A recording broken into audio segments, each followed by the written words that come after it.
Speaking of election, batiin natin si Congressman Dan Fernandez. Bakit po? Nangunguna na siya. Wow! Sa kulelat.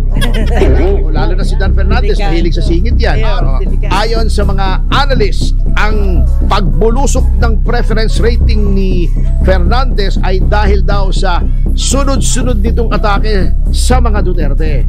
Sapagkat kung titignan natin ang resulta ng nakaraang eleksyon, yung presidential elections, Opo. ay bulwarte ng mga Duterte ang Laguna. Yan po ay malaki ng epekto sapagkat di ba nagtetest kahiya-hiya pong Pilipino, tayong pinakamahina sa math, sa comprehension, yung pag-unawa. Yes. At ang problema, yung mga mahihina sa comprehension ay ang iba po ay naroon sa Quadcom. Yata makaintindi. 134 kailangan para ma-override yung dito. Ibig sabihin, kahit hindi pinirmahan ng presidente, ibinalik sa legislatura na may veto. May veto letter. Sabihin namin, hindi kami sang-ayon sa mga objections mo. Para sa amin, ayos na ayos yung bill na yan. Magbotohan tayo. Pag naka 100, basta naka 2/3 silang majority, overridden yung veto, magiging batas yun. Katulad ng ginawa ni Tolentino. O bago aalis, di ba? Pagkatapos pakinabangan yung PDP laban. Ibig sabihin, hindi siya naniniwala doon sa mga adhikain ng partido. Yun ang tulad ng PDP laban ni Pangulong Duterte, may plataforma yan. Kaso, paano kung hindi mapirmahan yung budget? January na, tapos na yung budget. Oo nga. Hindi, meron sa Article 14 yata, kung di ako nagkakamali, ng konstitusyon na kapag hindi na pirmahan yung bagong budget, yung dating budget ang gagamitin. Pero attorney, maraming mga kababayan natin ang excited na sa election. Bakit pinag-uusapan daw agad yung election? Di ba nga nagpapaskot? Alam mo naman ng mga Pilipino, ang hilig yan, basketball, Ayun. beauty pageant, Opo.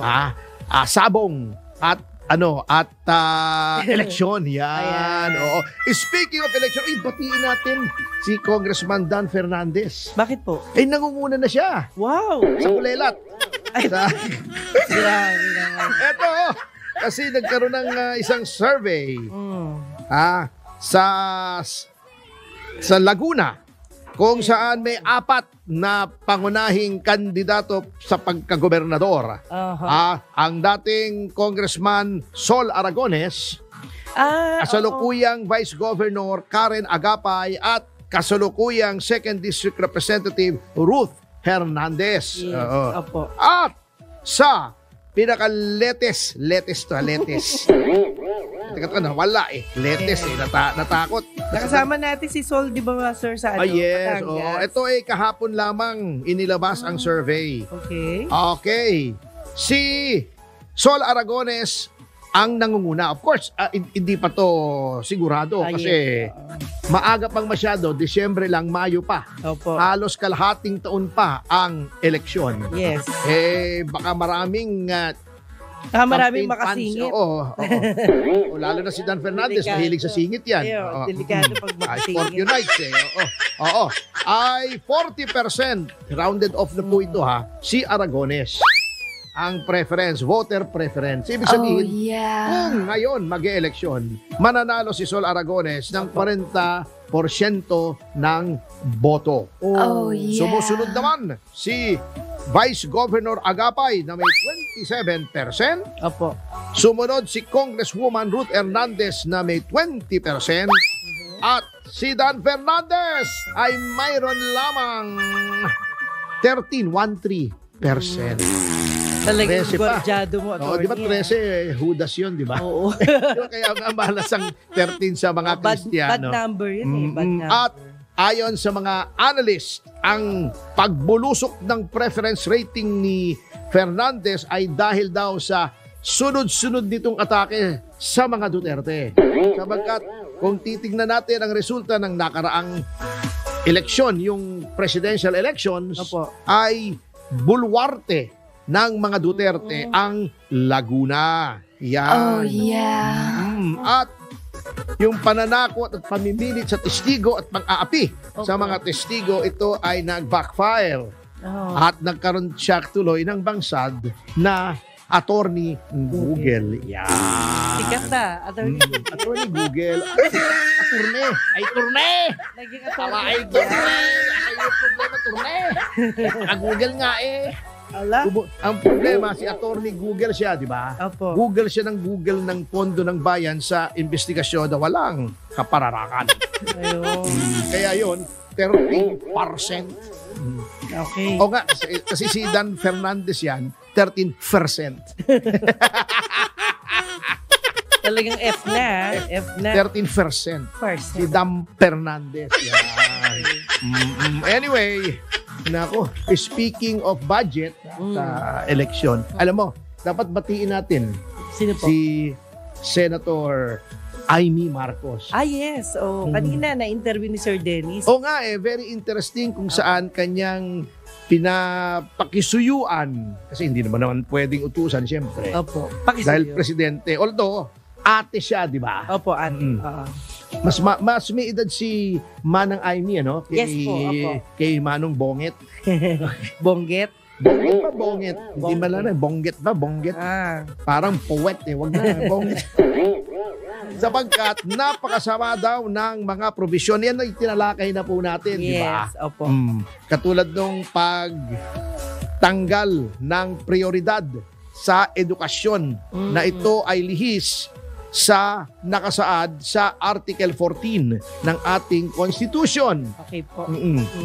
Na ito ay dapat ang pinakamataas na budgetary priority, edukasyon. Kasi aanhin mo ang malakas na puwersa ng militar. Aanhin mo ang maraming highway, flood control, lalo na kasi walang silbi naman yung flood control. O aanhin mo ang maraming isda kung mangmang naman ang iyong mga kababayan. At yan po ay malaki ng epekto sapagkat di ba nagtetest kahiya-hiya pong Pilipino, tayong pinakamahina sa math, sa comprehension, yung pag-unawa. Yes. At ang problema, yung mga mahihina sa comprehension ay ang iba po ay naroon sa Quadcom. Hindi yata makaintindi ng sinasabi ng konstitusyon at ng mga desisyon ng ating Korte Suprema. Anyway, ganito pa. Ito pa na natatawa ko doon sa ginagawa ng iba. Sinasabi nila, dapat daw ang gawin ng presidente, ayusin yung budget at dagdagan yung sa edukasyon. Yes. Hindi po pwede yun. Sapagkat ang Pangulo po ay Chief Executive. Ang GAA po, as the name states, General Appropriations Act. Batas po yun. Ang gumagawa po noon ay ang mga mambabatas, ang lehislatura. Ang tanging check and balance lamang ng presidente pagdating sa legislation ay number one, kung ito ay ordinaryong legislation, hindi GAA. Pwede niyang i-veto. Ibig sabihin niya, hindi ko gusto itong pinasan yung batas. Hindi ko pipirmahan ito. Vetoed. In which case, maglalagay siya ng veto na parang liham, cover. Yes. Ibabalik niya yun sa legislatura. Hindi ko nagustuhan tong batas na ginawa nyo, binivito ko dahil ilagay mo yung mga dahilan kung bakit ito ay vinito mo. Bakit? Baka naman pwede mag-convene yung legislatura at magpasa ng panibagong batas na tatanggalin yung mga objectionable portions na ayaw ng Pangulo. In which case, pwede mong ibalik ito sa Pangulo. Sabihin mo, Mr. President, yung mga objectionable portions po, yung mga bahagi na ayaw ninyo, wish ninyo betchikola, ay tinanggal na po namin. Yes. Baka pwede na po ito, pirmahan nyo na yan. Pwede yun, number one, course of action. Number two, sasabihin ng legislatura kung hindi hawak ng Pangulo, hawak ng ibang tao. Walang majority ang Pangulo sa legislatura. Hindi pwede. Magboboto kami 2/3 qualified majority. 2/3, hindi lang simple majority kasi ang simple majority 50+1. So halimbawa 200 sila o 101, okay na yon. Hindi po 2/3. Ano ba 2/3 ng 6 ng 200? 170 something yon yung kasi ang 60% ng 160 o 120. Ata, tama ba ako? Mahina ako sa math, kaya nga nagloko. Pakitingnan, basta more than 101, 120 ata. Two-thirds eh. Two-thirds. So, i-compute natin mentally. Magaling ako dyan, wag na. Parang Pasira almost ulo ko. 65, mga ganun. So mga 170. Kasi Kasi kung basta 230, malaki. diba? Teka ha, madali yan eh. Gawin natin yan. Kaya natin yan. Ha? Lagay muna natin sa kalkulador. Ayun. Yan. Calculator. Yan. Kung halimbawa 200 lang ha, bakit na? Wala, calendar ang lumabas eh. Ano ba to? Ha? Calendar, yan. Calculator. Kung times 2 divided by 3, di ba? So kung 200 na lang. 200 times 2 divided by 3 equals 133. 134 kailangan para ma-override yung veto. Ibig sabihin, kahit hindi pinirmahan ng presidente, ibinalik sa legislatura ng may veto. May veto letter. Sabihin namin, hindi kami sang-ayon sa mga objections mo. Para sa amin, ayos na ayos yung bill na yan. Ayun. Magbotohan tayo. Pag naka 100, basta naka 2/3 silang majority, overridden yung veto, magiging batas yun. Ayun. Pero, hindi pa nangyayari ito. Hindi pa. Kasi nga, ang problema dito sa Pilipinas, yung presidente laging supermajority eh. Wala ritong party principles, yun ang malungkot dito except for a few. Tulad ng PDP laban ni Pangulong Duterte, may plataforma yan. Kaso mo yung iba, sumasali lang para ma-elect pagkatapos inaabandona na. Yan ang sad state ng party politics sa atin eh. Walang prinsipyo involved. Ano lang, samantalahan lang katulad ng ginawa ni Tolentino. O bago aalis, di ba? Pagkatapos pakinabangan yung PDP laban. Ibig sabihin, hindi siya naniniwala doon sa mga adhikain ng partido. Yan ang problema rito sa Pilipinas. At sad to say, majority ng ating mga politiko ay ganyan. Parang damit lang sa kanila yung partido na dapat, kung anong okasyon, yun ang damit. Pinapalitan nila araw-araw yung kanilang suot. Ayun. Pero attorney, pwede ho bang sumingit sa mga ganyan? Alam ba, si presidente, meron siyang gustong isingit sa instead na veto. Pwede po ba yun? Hindi, yun nga, yung sa letter. Sa letter. Ilalagay niya itong mga portions kung bakit ayaw niya dun sa batas. Ayun, papaliwanag na lang. Yun ay ordinaryong legislation. Ibig sabihin, all or nothing. Okay. Padadala ko yung batas sa Pangulo, titignan niya kung okay sa kanya, pipirmahan niya, he signs it into law. Opo. In which case, it will become law after yung notice. May publication yan eh. In accordance with the law, with the pronouncement of the Supreme Court in Tañada versus Tuvera. Ayun. Hindi pwedeng walang publication. Kasi, di ba, may kasabihang ignorantia legis neminem excusat. Ayun. The ignorance of the law excuses no one. Pero, kung para mabigyan ng due process sa mga mamamayan, nilalathala yan sa official gazette, sa newspaper of general circulation, chu-chu-chu-chu, yan. Nilalathala yan para mabigyan ng pagkakataon ang lahat ng mamamayan na mabasa kung ano yung batas. Para hindi mo pwede sabihin, boy, hindi ko alam eh. Ayun. Okay. Halimbawa, merong batas pinasa na pag umutot ka sa publiko, ikaw ikukulong. Oo. Umutot ka. Sabi, inaresto ka bakit? Umutot ka eh. Umutot ka eh, bawal. Bawal eh. May batas, hindi ko alam. Kung may publication, hindi mo pwedeng sabihin, hindi mo alam. Kasi after publication, everyone will be charged with constructive knowledge of the law. Ayun. Kaya kinabasa mo kay hindi, since pinablish na namin, kasalanan mo na kung di mo nabasa. Maaring unfair sa iba, pero ganun po yun eh. Okay. Ngayon, dumako tayo dito sa budget. Na di ba tinalakay natin noon maraming kapuitan. Huwag na natin sabihin kung ano kasi baka naman masaktan sila. Charitable tayo, kapuitan na lang.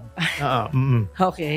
Anyway, sa GAA ay pwede ang line veto. Ayun. O line item veto. Isang linya, isang item, pwede mo sabihin, eto ayoko to. Pero, yung mga hindi vinito, kasi ang GAA, ganyan kakapal pag nakita mo Dami. Di ba yung batas usually, mga ilang pages lang yun Opo. Etong GAA, lahat ng makinarya ng gobyerno hanggang sa liit-liitan, kaduluduluhan, kaliit-liitan na mga gastos, pambili ng sabon, ha, pambili ng walis, naka-state oo, lahat. pambili ng timba, ng map, nandoon, ha, okay.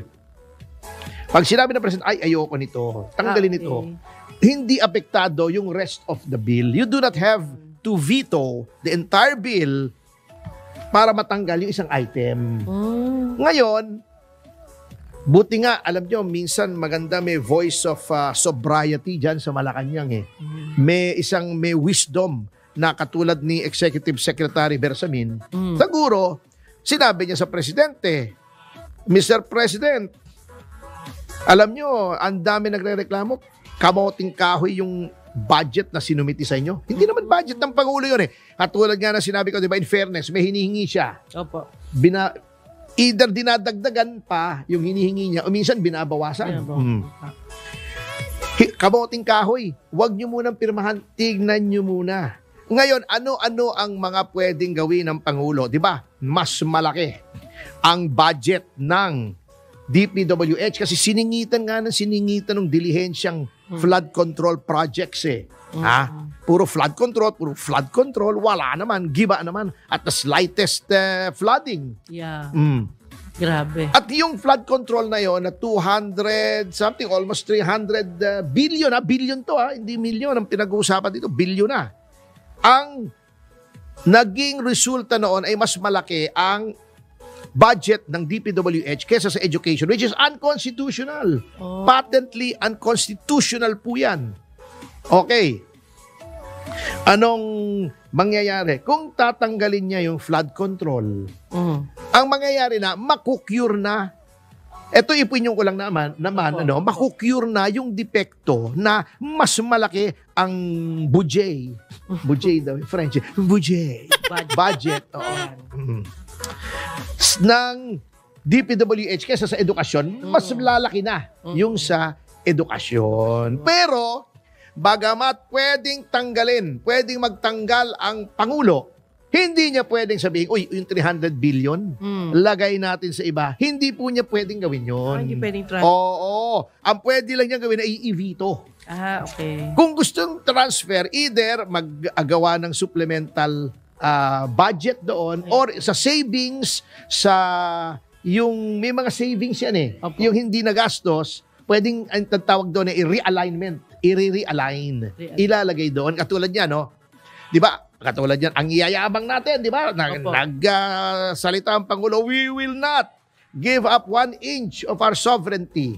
Pero yung modernisasyon, yung para makabili tayo ng mga modernong mga armas para sa AFP, from 50 billion, ginawan 35 billion. Binawasan na naman.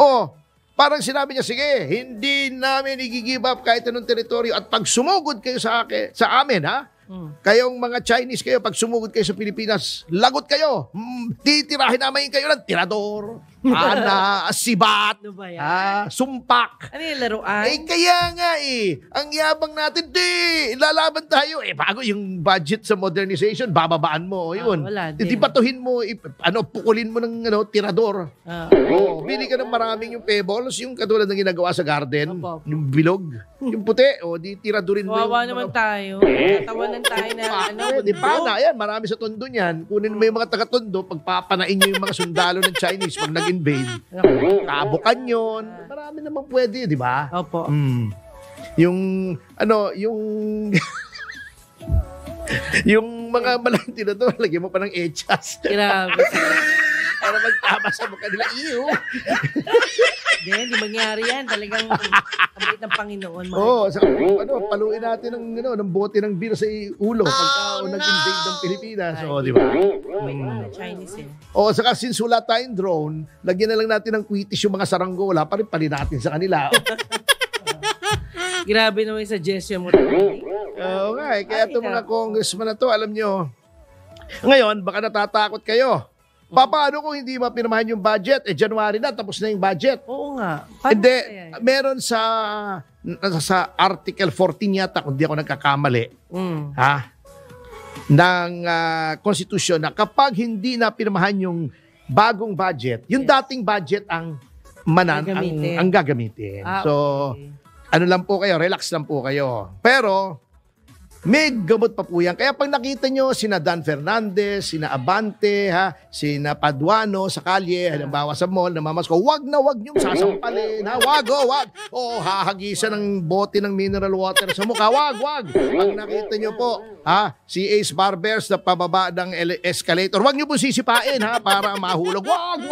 Wag nyo duduraan sa mukha. Hampasin ng bote, wag naman. Wag nyo na lang tingnan. Ano tayo tayo ay Pasko ngayon yung mga iba nating mga kaibigang Kristiyano rin. Opo. Goodwill to all men daw. Wag niyong sisipain sa lulod. Sabi nga Wag niyong mumurahin wag niyong mumurahin si Dan Fernandez. Tinapay pwede, pati mo ng tinapay para di masakit. Oo. Sama mo yung garapon. Wag niyong gagawin yun. Wag. Hindi ko sinasabi. Wag niyong sasampalin. Susundutin ng barbecue stick yung tenga. Wag. Wag kayong yung sundutin ng bamboo stick yung butas ng puwet. Wag niyong gagawin yun. Wag naman. Wag naman yung gagawin. Let's be a loving person. Yan. Wag niyong kukunin yung sinturon nyo, hahagupitin nyo ng sinturon yung mukha. Wag niyong gagawin yun. Wag. Okay. Okay.